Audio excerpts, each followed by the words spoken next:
रायगड जिल्ह्यात आगामी जिल्हा परिषद व पंचायत समिती निवडणुकांच्या पार्श्वभूमीवर शिंदे शिवसेनेने मोर्चे बांधणी सुरू केली आहे।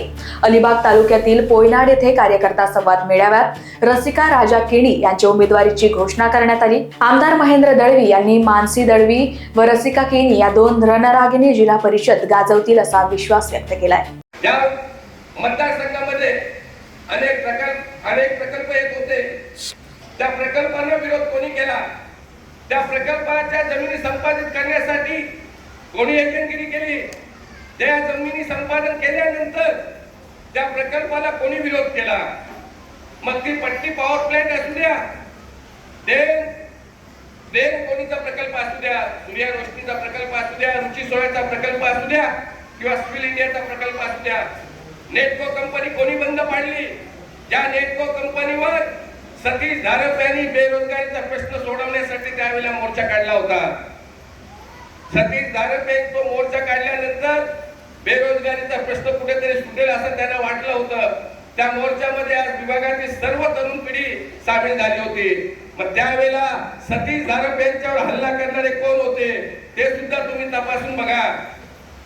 तुम्ही या जनतेचे होऊ शकत नाही। तुम्ही फक्त स्वतःच्या फायद्यासाठी फक्त या जनतेला तुम्ही वेठीस दिलेला आहात। म्हणून या विभागातील जनता सुज्ञ आहे। शेठ, तुम्ही जो विकास निधी दिलेला आहात, प्रत्येक गावात दिल्यात, वाडी वस्तीवर दिल्यात, त्याचा पूर्णपणे उपयोग करून पूर्णपणे प्रत्येक गावामध्ये, वाडीमध्ये, वस्तीमध्ये मग त्या पाण्याच्या लाईनी असू द्या, रस्ते असू द्या, गटारे असू द्या, समाज मंदिराची कामं असू द्या, हे सर्व मग त्या आमदार निधी असू द्या किंवा जिल्हा नियोजनाचा फंड असू द्या, 25-15चा फंड असू द्या, या सर्व योजनेतून ही कामं प्रत्येक या मतदारसंघामध्ये झालेली आहेत। तर मग आपण काय करायचं? पण राजाबाई सगळ्यांना सांगत होते की तुम्ही कोणीही घाबरायची काही गरज नाहीये।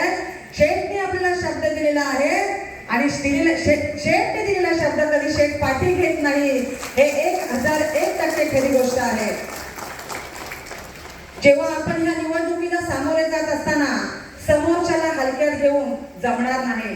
समोरचा आपल्याला किती जरी बोलत असतील की आपली सीट सहज लागेल अशी गोष्ट नाही आहे।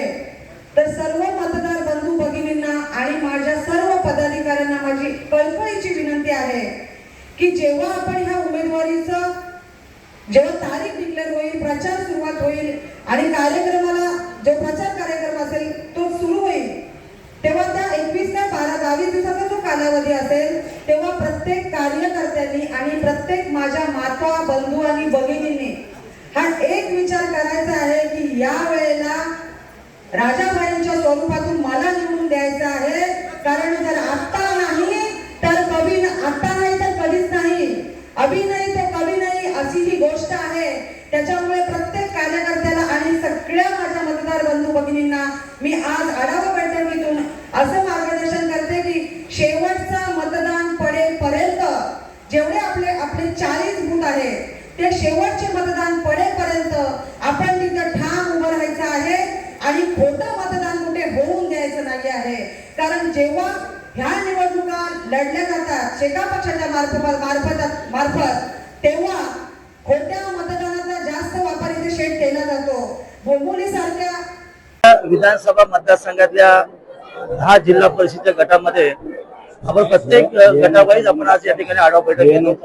आता कार्यकर्त्यांच्या पदाधिकाऱ्यांच्या समस्या जाणून घेणं आणि येणाऱ्या निवडणुकीची रणनीती ठरवणं या संदर्भातली चर्चा म्हणजे आढावा बैठक।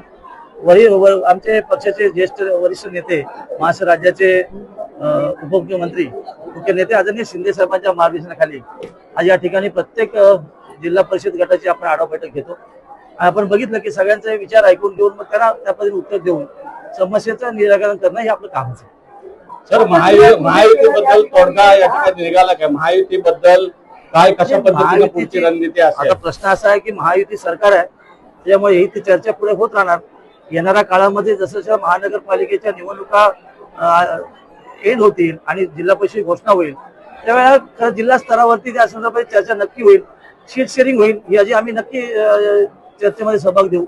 आता आम्ही आमच्या पक्षाची ताकद प्रत्येक मतदारसंघाची कामास्वरूपात आम्ही तयार केलेली आहे, पदाधिकारी स्वरूपात तिचा आढावा घेणं आणि कार्यकर्त्याला मॉरल देणं, उभारी देणं आणि विशेषतः इच्छुक उमेदवार जे आहेत, जसं आरक्षण पडलंय, जसं आता मी रसिकाताईंना आंबेपूर मतदारसंघाची उमेदवार निश्चित केली, तर मागच्या 3 निवडणुकीमध्ये या मतदारसंघामध्ये आमची ताकद सर्वाधिक जास्त आहे आणि त्याच्यामुळे आमचा त्या ठिकाणी उमेदवार असला पाहिजे पक्षाचा, ही विचारधारा घेऊन आम्ही डिक्लेअर केले. पण तुम्ही आता बोलताना सांगितलं की 10 मतदारसंघाची निवडणूक घ्यायची आम्ही लढवणार आहोत या विधानसभा मतदारसंघात. नाही, आता असं आहे की आमच्याशी जर कोण चर्चा करायला येत नसेल तर शेवटी आमची ताकद त्या मतदारसंघावर उभी करणं आमचं पक्षाचं कामच आहे. ते मग 3 मतदारसंघाच्या आढावा बैठक झाल्या, थळ झाली, आवाज झाली आणि आता आंबेपूरची आहे, उद्या चौलची आहे. ही सगळी चर्चा प्रत्येक जिल्हा परिषद गणावाईत केली जाईल. अर्थात असं आहे की आमच्या पक्षाची ताकद सगळ्यात मतदारसंघात आहे. लोकांनी मला दुसऱ्यांदा आमदार केले आणि सरकारमध्ये असल्यामुळे या सगळ्या भूमिका बजावत असताना लोकांना बरोबर घेऊन जाणं हे आमचं कामच आहे. Bureau report, Lokvahini media, Raigad.